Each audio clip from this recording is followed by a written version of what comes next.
Hey everybody, First Warn Storm Team Chief Meteorologist Brad Pinner. So I'm going to jump right in tonight. We're not going to really start with anything but what's happening right now. We'll kind of do the latest and kind of get on with it because things are happening quickly, obviously, and a lot more people under threat tonight. So here's the 8 o'clock advisory. Winds are still 185 miles per hour. A couple key things here. The movement is slowing. We've been anywhere from 4 to 5.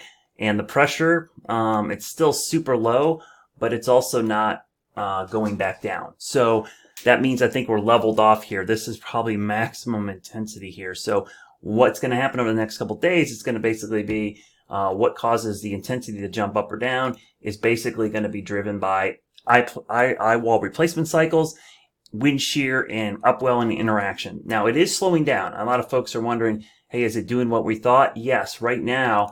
Let me see if I can get this to load. This is the close-in image. You can see. And what I'll do here is draw a circle right there.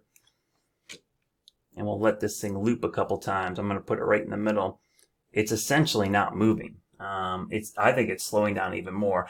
And I will tell you, just looking at the wider view, it does look like there's a little bit of a hint of a northerly jog. Not that I think it's over. It might be more of a wobble. And again, remember, they're going to wobble, but the mean flow averaged over a couple hours is how you measure the forward direction. But it's certainly slowing down. It is not in a big hurry to move. When I look at those steering currents, and this is the key part, is I can see the trough coming down now over the Midwest.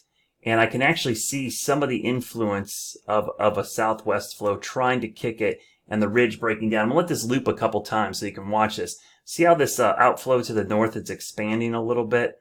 And if you look carefully, this is a wide view, you can actually see the center looks like it's trying to wobble to the north. I don't know if that's a huge wobble. It's still definitely got a westerly movement, but it's definitely slowing down. And remember, before this can churn, it has to slow down.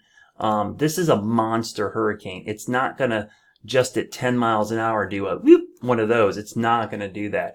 It's going to round this thing off, and before it makes that churn, it's got to slow down. I always equate this to giant ships.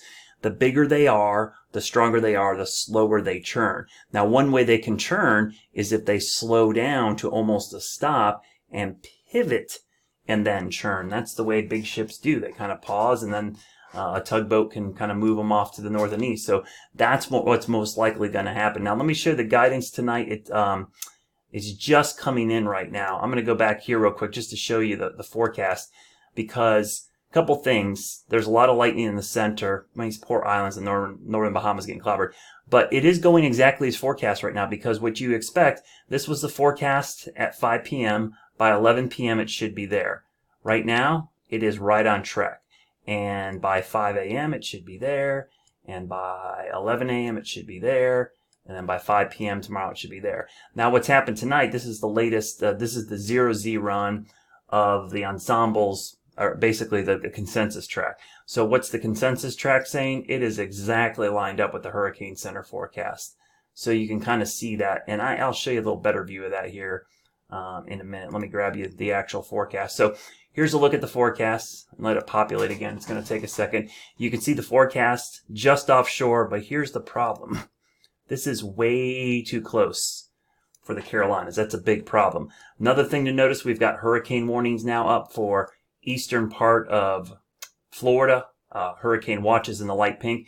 And what's important here is look at the lopsidedness of this. You see how the center is here. There's more storm on this side, less on the west. That's key, because what you're looking at here over the northern Bahamas, you can see that the diameter of the hurricane force winds, that's in red. So if I grab my tool here, let me grab my measuring tool, and I'll measure basically across. And you can see, let me stop that right there. You see that's about 72 miles across. So if you're wondering how far offshore this needs to stay to keep the hurricane force winds away, it's essentially 35 miles, because that's half of the diameter. So if it stays within 35 miles of the coast, that's going to bring hurricane force winds there and eventually up the coast. Now, another big important thing that people I think are losing out is how much storm surge there's going to be. And let me show you this graphic, because this tells a lot. So this is based on the current track, and you're probably wondering, why are there mandatory evacuations in South Carolina? Well, Look at the storm surge that's going to develop from Savannah south, but then up towards the Grand Strand. You see that even with this offshore movement, and I talked about this a lot yesterday and the day before. Let's say a best case scenario, this storm decides to move up a little bit further offshore. That doesn't really change the amount of water being pushed towards the coast. Remember, this thing is a Category 5 storm down here. It is pushing a ton of water. Once it starts to push north, it is pushing that water with 180, 170, whatever the winds end up dying down a little bit to tonight or tomorrow. They're still going to be well over 150 mile an hour winds, which is pushing a lot of water. So when you get to Myrtle Beach, you can see that that's a lot of water on the Grand Strand. So why is there mandatory evacuations? Well, let's look at the water levels here. On Thursday, 2 o'clock in the afternoon, the water could be 7.7 feet above mean sea level. That's a huge amount of water. So anybody on the coast that lives in a flood zone, that's why you're leaving. It's from the water. You run from the water and you hide from the wind. So the fact that we're going to see this huge storm surge, even with the thing offshore, tells you a lot about what we're going to see from the system as it gets closer to the Carolinas. So everybody along the coast of the Carolinas down to Florida, even don't plan for this to be offshore too far.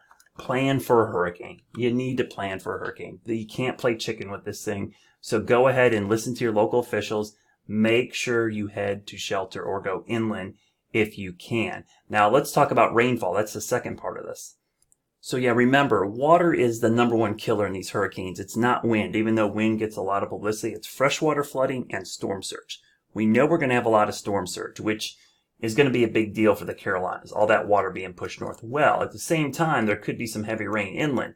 I guess the good news with this storm, if there's any at all, is that once it gets out of this slow crawl down here, it picks up speed and moves off to the north and east. In fact, by Friday afternoon, it's off the East Coast and moving away and pretty much done. It's really this Wednesday to Thursday time frame for the Carolinas that we see the worst. Now, let's talk about rainfall. How much additional rainfall is this going to bring in these areas along the coast? So let's go through time, and I'll show you the forecast rainfall. And I'll take this all the way to Friday night. And you can see very sharp gradient. So a lot of folks have been asking me in the Charlotte area, are we going to see any impacts? Well, we're certainly not going to see any rain. That's a big goose egg. In fact, not to get rain for 7 days, that's actually almost drought type conditions. The thing about hurricanes, when you get far away from the west side, the air sinks here and it dries out and it could be completely sunny. So I do think it could be breezy, but we're not going to see any rain and no strong winds. My concern is some of these rainfall totals on the immediate coast are approaching 8 to 12 inches, and that water is going to try to flow back out to the sea, but the problem is storm surge is coming in. That typically is bad news for coastal flooding. So that's the concern along the coast right now. Now, the new guidance coming in tonight, again, it's coming in the consensus track, and I'm going to take the forecast track off so you can see the difference here. This is the consensus track. All the models averaged out, essentially. And then I'll put on the actual forecast track. I'm also going to put on the wind radii so you can see that the west coast of Florida will be impacted by tropical storm force winds. And the coast here, the red, that's pretty close to hurricane force. That's why you're seeing the hurricane warning, because the potential for seeing those tropical storm and hurricane force winds certainly will happen along the coast. So take all warnings seriously. The good news, I guess, with all this tonight is there is still time to get ready because it is such a slow, painfully moving storm. You could see tomorrow it'll be close to Florida, so South Florida needs to be ready. Central and Northern Florida needs to be ready by Wednesday. And then the South Carolina coast, it's really Thursday into Friday. So you can see how quickly this moves, and I'll widen this out. It goes from 2 p.m. on Wednesday, and 48 hours later, it's off the East Coast. So it's flying. Tonight, you can see there's four forecast points all within, I don't know, about 150 miles of each other. So talk about painfully slow moving storm. So again, this was the latest advisory. I will post these as they come in. Winds are 185 miles an hour, making it the second strongest hurricane ever recorded in the Atlantic Basin. This is the real deal, folks. Please heed all warnings from local officials. Don't take any chances. Always better to err on the side of caution.